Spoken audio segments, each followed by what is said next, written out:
Welcome, welcome, welcome. My name is Akash. I'm your host and the host of Airtime Webinars. Airtime Webinars is a bi-weekly series of discussions with research and product leaders about the nitty-gritty details of building products. Now, today I'll be talking to Shannon about the silent product killers. She is the CEO of Usersnap, which helps digital products turn customer feedback into powerful insights.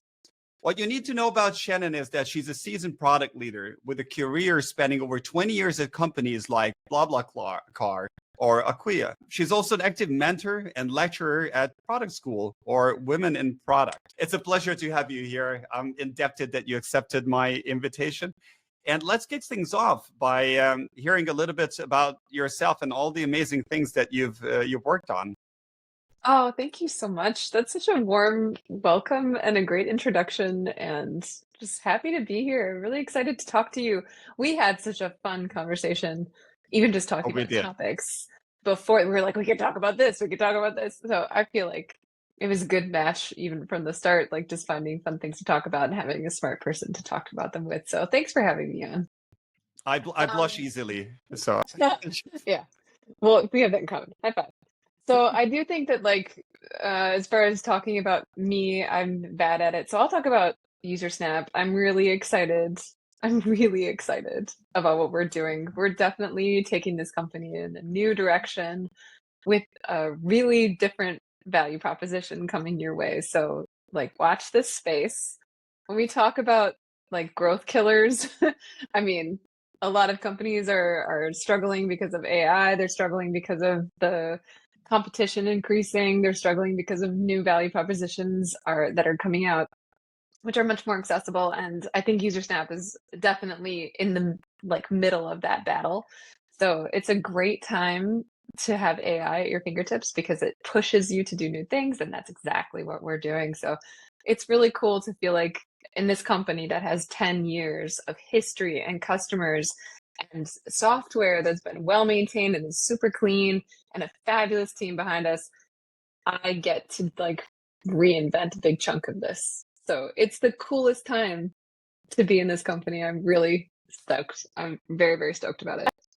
and happy to hear that. Happy to hear that. And let's just use this as a segue to jump into the deep water and talk about silent killers. You also mentioned silent killers, and I want to clarify for the audience why I'm saying silent killers. And I call these silent killers because these are product decisions where we don't necessarily we don't see an immediate negative impact when we make these decisions. So these negative impact materialize down the road. And two, they often seem like good choices at a time and reasonable choices. And I can give you an example. At Airtime, we at one point decided to focus on tweaking our wow feature, saying thinking that okay, if this is the wow, it's going to convince users to pay, to upgrade, and use that. But then as we built that, we continuously got the feedback that it's just a struggle to upload all the video materials into our product. So we built a valve feature, which seemed like a reasonable choice at the time, but we were missing the integration. So Mm. people really make use of that of that feature. Now that's my personal story. I was wondering if you have some product decisions from your Yeah. past. You have some stories where you thought okay, this is the right direction. This is what we should be doing. And later on, you realize, whoops. Yeah, I mean, there was a really obvious one actually when I came into Usersnap that they had been looking at really seriously. Like they were going to make a huge investment in this feature. I won't say what it is, but I will say how it went. So, I've only been here for 6 months, so I still have to earn my stripes. I still have to you know, prove that I know what I'm talking about. So it was quite a battle actually as a new leader coming into an organization. And the first thing I did was that project is dead. But they had planned to do this big project. Um, and one of the first things that they mentioned was oh yeah, we did some early user testing on it. And it was not really that valuable, but we're going to build it because we've, really invested in it. I'm like, no, you're not. So in this case, it was one that I kind of did a timeout on and said, tell me why this, why now? And it's definitely been a good thing that we didn't go down that road, because I think we would How have. did you know? How did you know? Did it take a person to come from the outside to see that? I think so. I think a lot of companies invest in the idea. And when you're invested in an idea, then you have a hard time saying no to it. It becomes a little precious. Like we don't want to say no to something that you've spent 100 hours thinking about. And this is also, I think, why feedback is so important, because it cuts down the emotional attachment to things. It's not my opinion that matters. It's my user's opinion that matters. So when we were looking at this product, how did we know that it wasn't going to be the right thing? Well, two big things. Number one was the feedback wasn't good.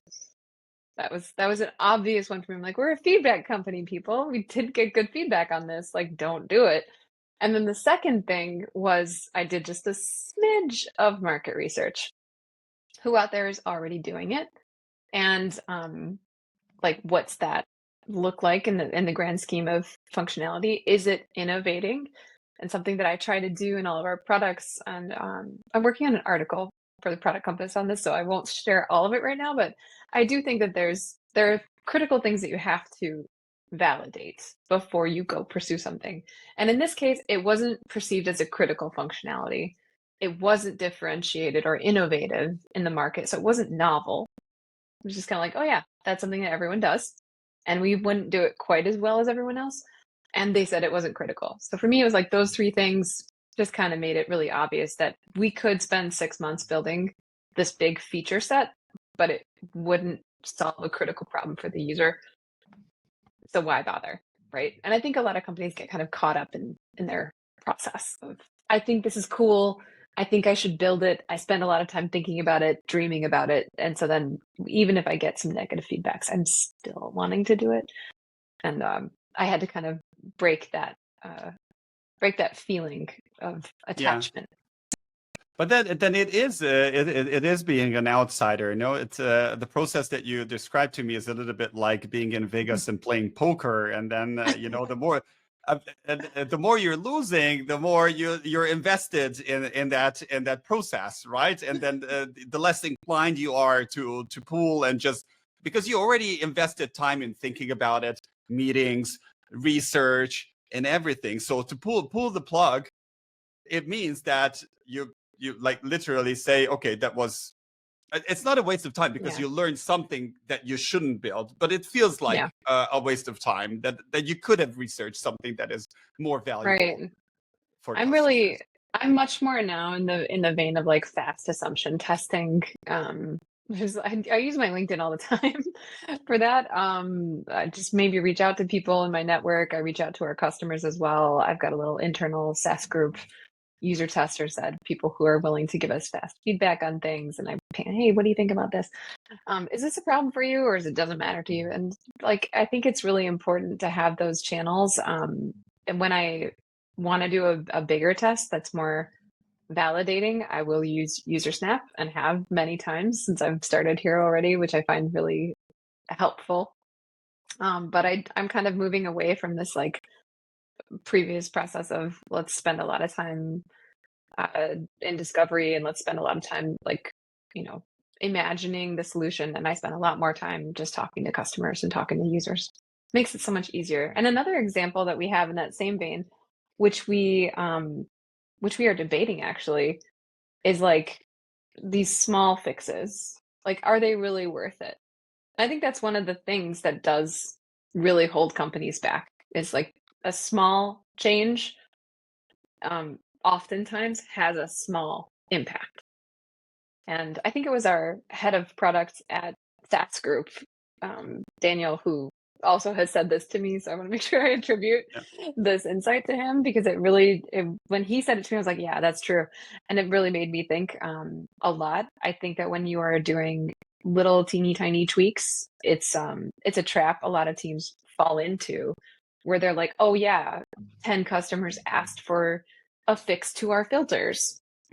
Should we do it?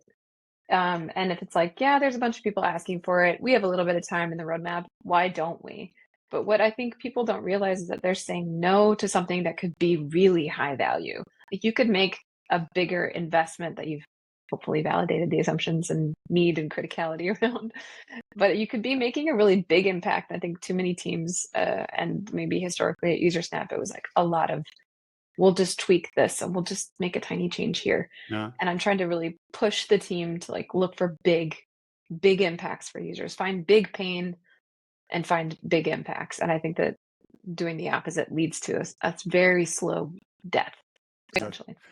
And also building that feature will generate new feedback about that filter that you will again continue fixing because it's never done.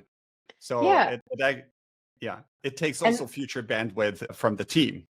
Exactly. And I think a good book on that I'm enjoying is Matt LeMay's Impact Teams. And he's written other, good things around low impact death spiral, he calls it, which I think is such a good name.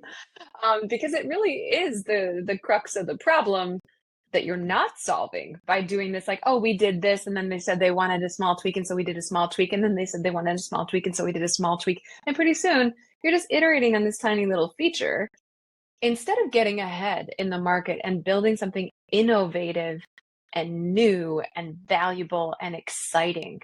And that's the kind of product work that I really want to do. I want to do stuff that is groundbreaking and that people are wowed by. I don't want to do small little tweaks, which like we do those, but we do them in our cooldown cycles. We have 2 weeks after every month-long cycle. That's devoted to the little stuff that's not big bang things, but like the month-long cycles that we do in the quarter, they really do get more high impact things. And I think that's like my first tip is don't do low impact stuff or you'll slowly die.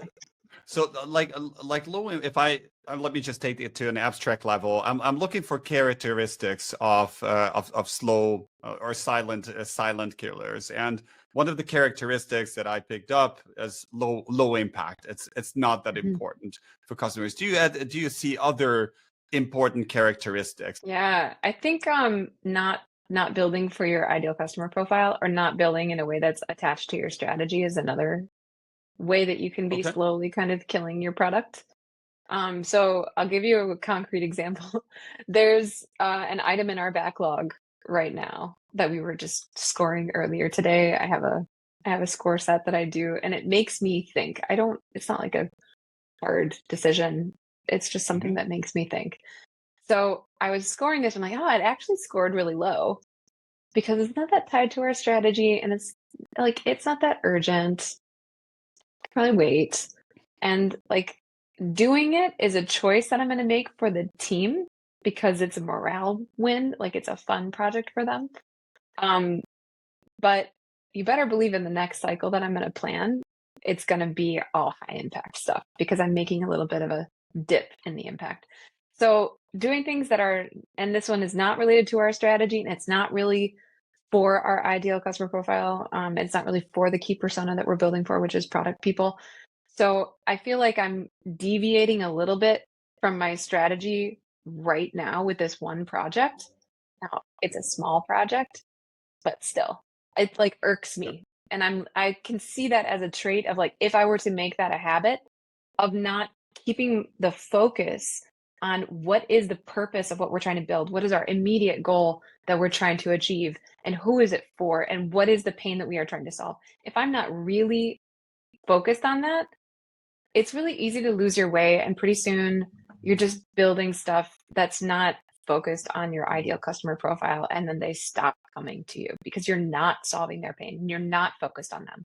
So I would say like building low impact things, not building for the strategy that is tied really firmly to your ICP.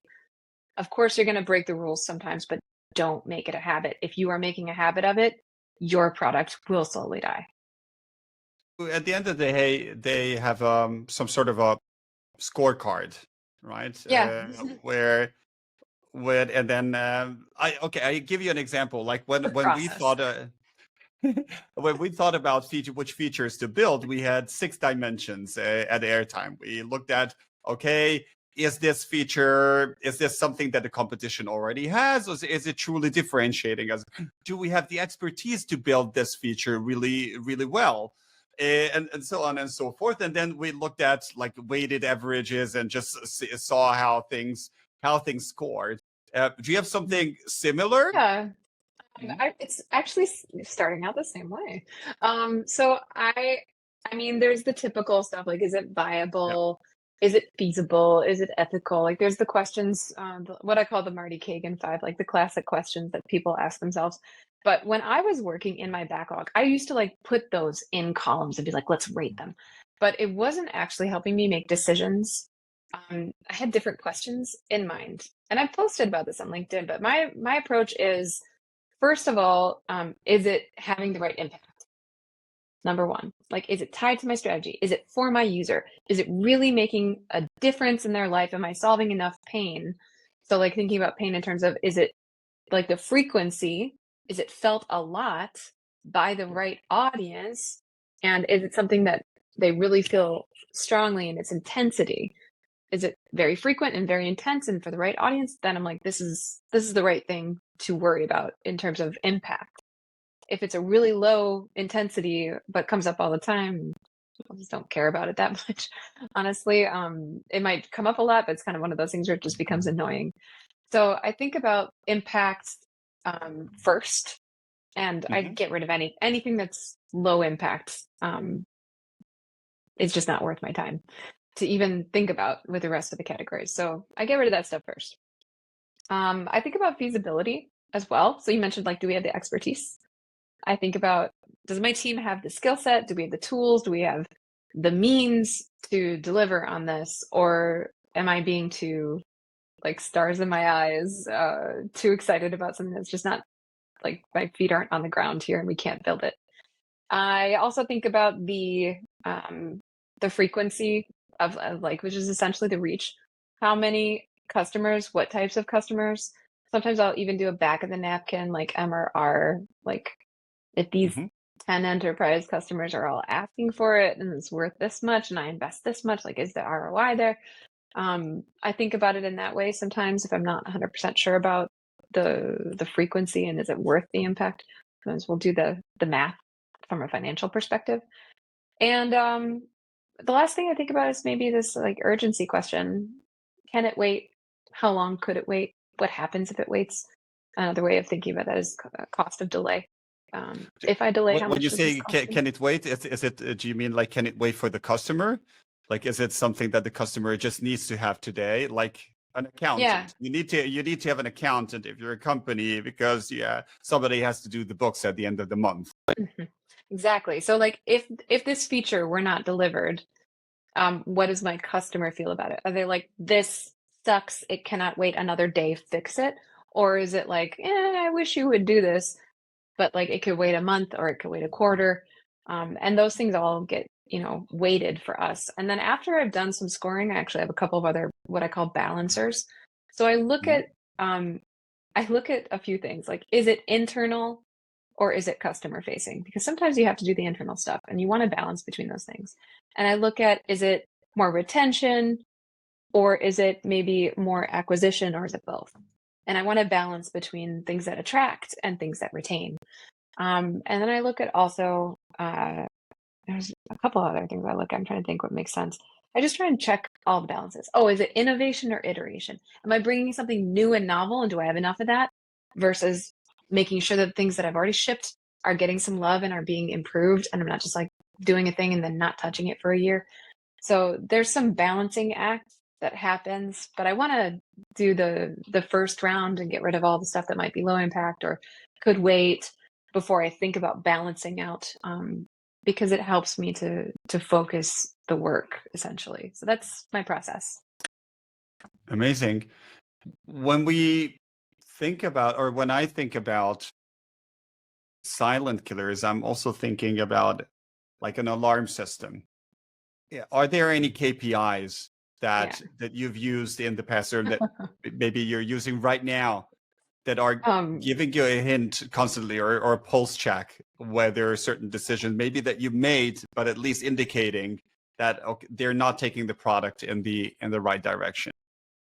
Yeah, there's a bunch. So the first thing I look at, and this is actually one of my first projects when I got to Usersnap, is are we attracting our ideal customer profile? First of all, like, are they signing up for our product? We're a PLG product, so the sign up process is pretty obvious, right? We can see who's in a trial and who converted. It's easy. But we didn't have a means of knowing, is the person that we want signing up? So we had to do an internal project really quickly in Q4 to be like, okay, how do I find out if this is the right person? So we had to change our onboarding process and the profiling process. We had to change our internal BI.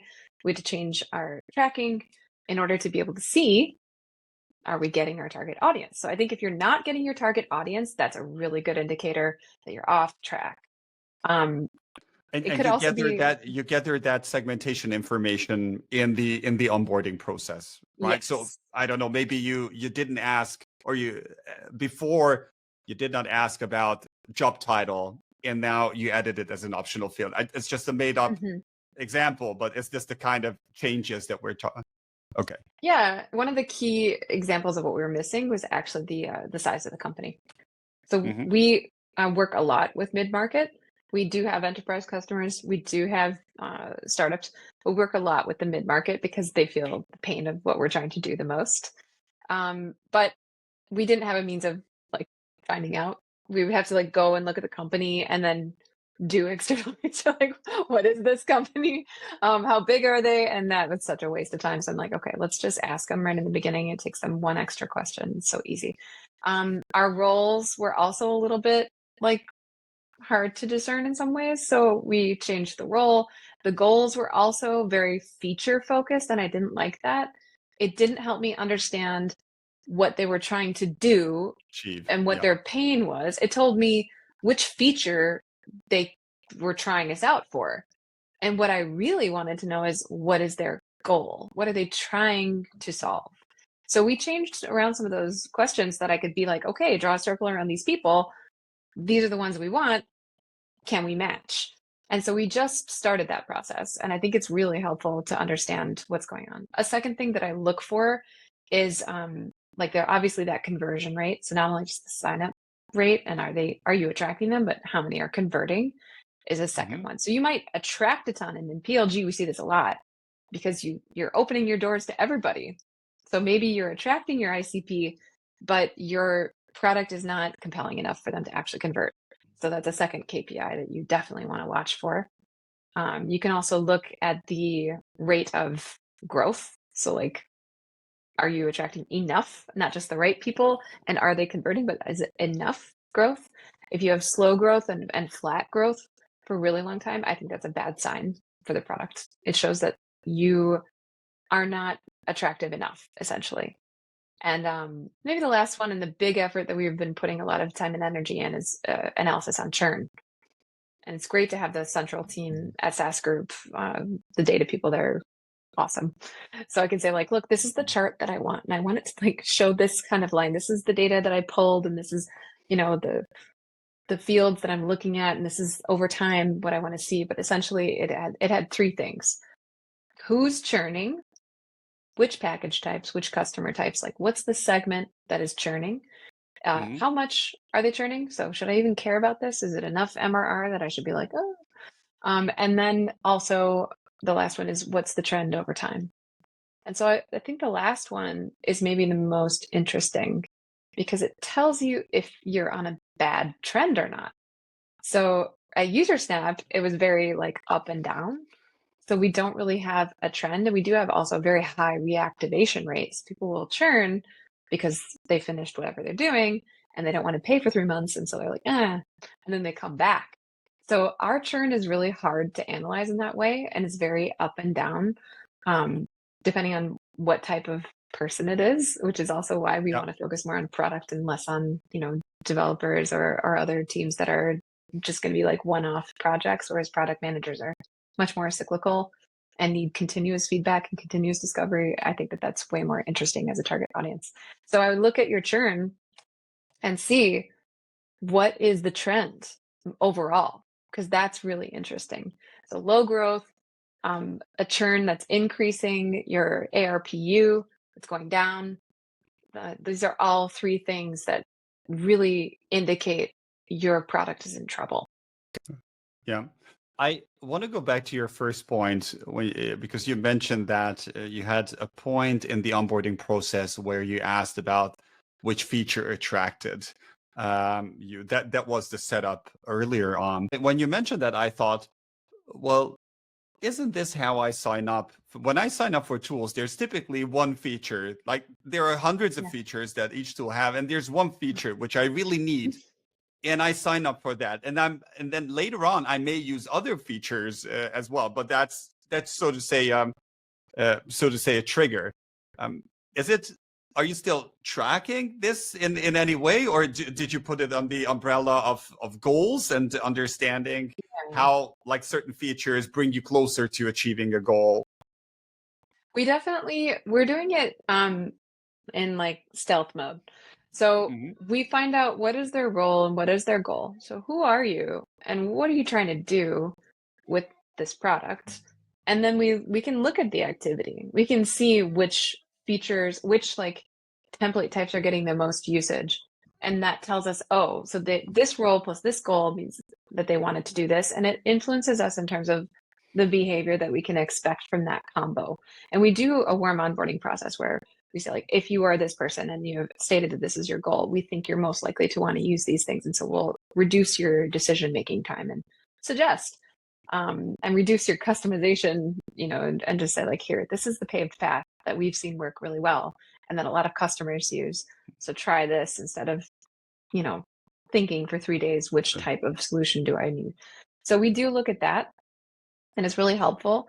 And we can track it in terms of the success rate. If we suggested something, did they try it and did they convert? And that is actually one funnel that we monitor to see if the growth is going in the right direction. Oh, nice. And then you can correlate with the segmentation data that you collected in the very beginning and verify if that's really a track for a certain profile. What I'd like to talk about is that more often than not, products and software companies find themselves in phases when their product growth is gone and that velocity is slowing. Mhm. My question is, do you have some sort of a framework that you use to understand the root causes? You have to look at the market. But I mean, okay, the go-to is just talk to your customers and especially talk to ones who are churning. I think that's really interesting. I see who churns on our product and it's like low enough that I can like email them, or we can also automate that. I think that we will eventually. Right now it's not really a lot, so it's pretty easy to do in one-offs.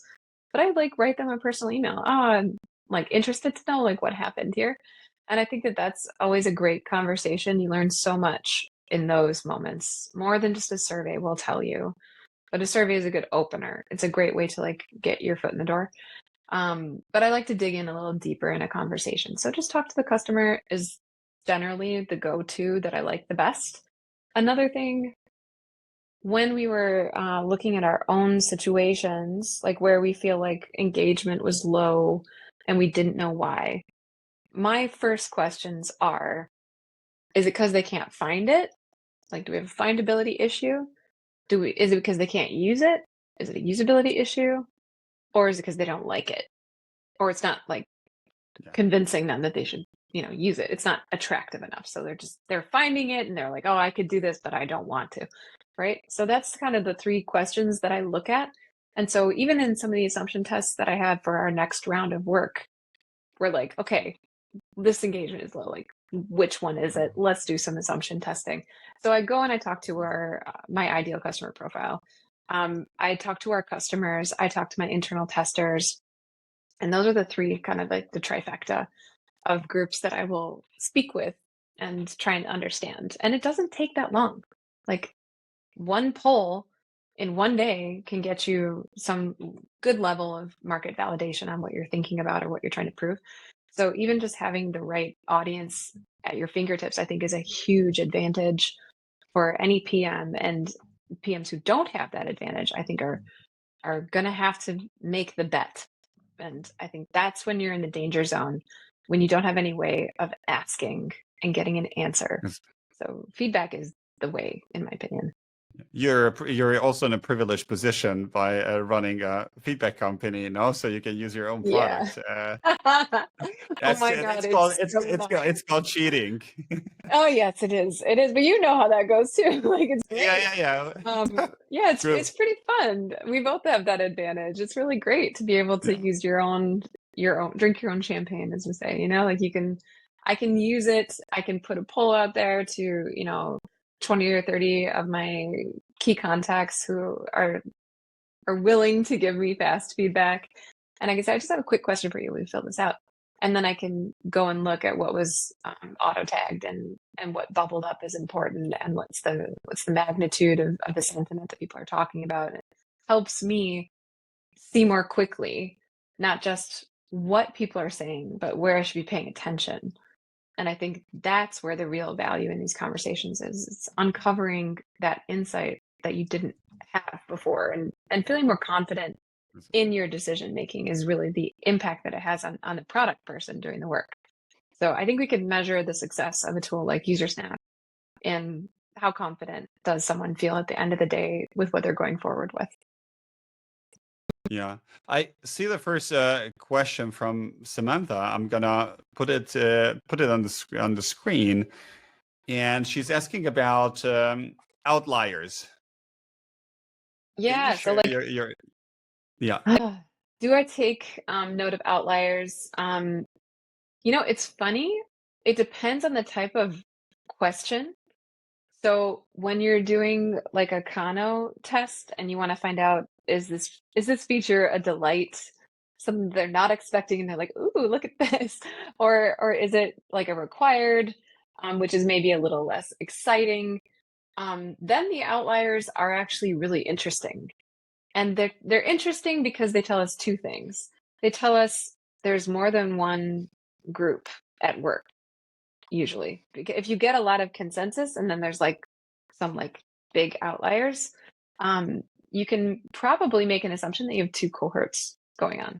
And then you're like, what's that group doing different? Like, what's the circle that makes them different? So I like to look at the outliers and find out, is there a segment of the audience that behaves differently? And then the other thing that I look at in terms of like when someone uses the product in an unexpected way, I think it's like that. I don't know if you know this image where there's like a hill and there's a road, and someone just has walked that shortcut so many times that it makes its own path outside of the road. That's also really interesting. So when you see a use case that you didn't imagine, that you didn't think was important or critical, and you see people using your product to solve a problem that you didn't imagine they would solve it for, that's really interesting. It can be good or bad sometimes. Like there's like, oh, don't do that, that's wrong. Like I see a lot of people using spaces, myself included, as like, this is my spot where I put all of my projects. And I think for product people, it's way more interesting to use spaces as a feature, and you have all your projects related to the feature in there. So you can like cross-reference all of those different survey types and see the trend in data across bugs and features and CSAT and whatever else you're surveying for. I think it's more interesting to do it that way, but people tend to go like me and mine a lot more. So like, how do we analyze that? What do we think about that? How do we adapt our products to the natural behavior of users instead of trying to educate them into our way? I think is a good thing to do as a PM. Yeah. I think what is also very important that it has to be a pattern in my opinion, right? I give you an example. One of the Airtime users, like Airtime, it's a product that analyzes recordings with customers and sifts through and gives you product feedback. So one of our customers started using it to basically analyze his own notes. So what he did was he said it was very time consuming to put down like all his thoughts in a concise way in writing. So he just recorded, like he made a voice recording of all his thoughts, talked for 15, 20 minutes. He said, that's fine. He doesn't need to structure it. He'll just upload that unstructured train of thought into Airtime. and then he will let airtime make sense of that. And the point I want to make is it's an ingenious way to use my product, but at the same time, I didn't think that there was a market for this. That there are like hundreds or thousands of other people who want to use my product this way. So the ideal setup is that you have this outlier, but then you start to notice that more and more people are doing that. Yeah, so you can discover entirely new customer types, and you can discover entirely new use cases that are super valuable, and like ways that you can position the product that you weren't previously thinking of. So I love that example. That's so cool.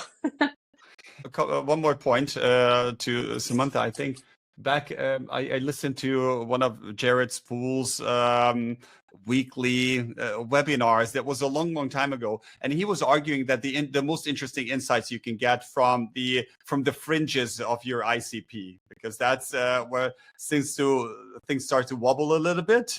He's purposefully always looking for also people who are in these fringes, and then you can call them outliers.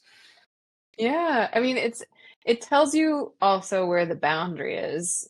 And so if you look at like engagement, who's engaging and who's not, sometimes if you find people who aren't in your ICP, like we have a strong developer community. They love using us for bug testing, and we love them too. They're awesome. And we're not gonna like just stop building for anything that they might need just because we focus mainly on PMs. We're gonna try and find the cross section. And I think that's another way to use those outliers, is like, is there a way to bring it back into the focus point, but facilitate that collaboration with those outliers? Yeah. And by the way, historic moment. I'm gonna put the next question up there. My dad is in the Whoa! audience. Papa's here. Yeah. Welcome, Dad. And, exactly, and the salute is right, because he's asking about the Eisenhower matrix Yes. for categorizing silent killers. He's going back to the earlier part of our discussion where we talked about importance and urgency.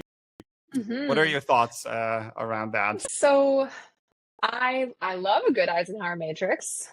Is it important? Is it urgent? Those are both two categories that I look at. So important is like another way of saying impactful, right? They're the Yeah. same. So important and urgent. When I look at an Eisenhower matrix, usually I think about it more as a when it should be done and not a if it should be done. Because you don't have that notion of reach and frequency and intensity that's, maybe as clear. So you can use this. I would say if you already have a first draft of a backlog where you've said like, yeah, these are all things that make sense to do right now, using that important filter will help you avoid building a silent killer, because you'll be focused on the impact. So to answer your dad's very good question, yes, it can absolutely help, and it should, but you should expand it slightly, in my opinion, because let's use the example. If there's something that's very impactful or very important and it's very urgent, but it only comes up once a year, or it only reaches a very, very small segment, then it's not necessarily gonna have as big of a bang as you want it to have. So I would say the impact has a couple of other dimensions that you should think about. And if you can build that into your important, then power to you. Awesome. I like to think about them separately because it helps me filter out more things that maybe are lower impact. Like someone can say, this feature is getting, this is really common. People say, our biggest customer wants this feature. Oh yeah. That's a classic, right? Do I build for the one customer that's worth a huge chunk of my MRR, or do I build this thing that reaches 100 customers? And that's when the back of the napkin really gets interesting. You look at what's this value versus this value. What's the return? There's a different angle coming from Shahil, who's asking about the impact effort matrix, right? So there's a new dimension here, which is the effort that your team has to put into building something. Mm-hmm. This is how I use the feasibility, actually. So urgent is like, can it wait? Impactful or important? Is it worth Is the squeeze worth the juice, essentially? Like, am I going to get the return that I want? Then feasibility. Do we have the means? Like, if it's a really big effort, and this is also part of the balancing equation, I look at the relative investment that I want to make to see, am I balancing the investments in the quarter across all of the cycle that I'm building across like really small investments that are quick wins, or really bigger investments that are bigger wins, but that take longer to build. So like the effort aspect definitely is something that I look at, but this is why I have 4 dimensions and not 2. I've tried the 4 boxes and I just find that I always end up having some sort of a miss. If it's not frequently felt enough, or it's not intensely felt enough, or if it's not urgent enough, or it's not feasible enough in terms of like the effort that we're going to put into it, and balancing the ROI of I'm putting time and energy and people's lives are being spent on this. Is it going to be worth it in the end of the day? You have to ask those questions. So my prioritization matrix is a mix of those 2 plus a little intensity frequency. We have a follow-up question from Shahil about the role of designers in your team, and I make the assumption in relation to the silent killers and the process that we talked about. This could be a rabbit hole. Because especially if your colleagues are listening, like oh no, I love my design team, they're awesome. Yeah, I really do. I'm not just like giving lip service. I'll talk about consulting. I have seen design teams be a consulting silent killer, and this is what that looked like. Long iteration times on the designs. Should this button be this big or this big? Should we do it over here, slightly to the right? This iteration is it slows down the business of getting to market a lot. So design people, you amaze me. I cannot do your job. I'm terrible at your job. I would never like attempt to be at your level. However, when you get sometimes really, when they're really enjoying their job and they're really in the flow, sometimes they want to iterate forever. And I like have seen this happen in consulting. It doesn't happen at Usersnap because I'm like, get the design done, good enough. Let's go. We'll learn. Let's go to market.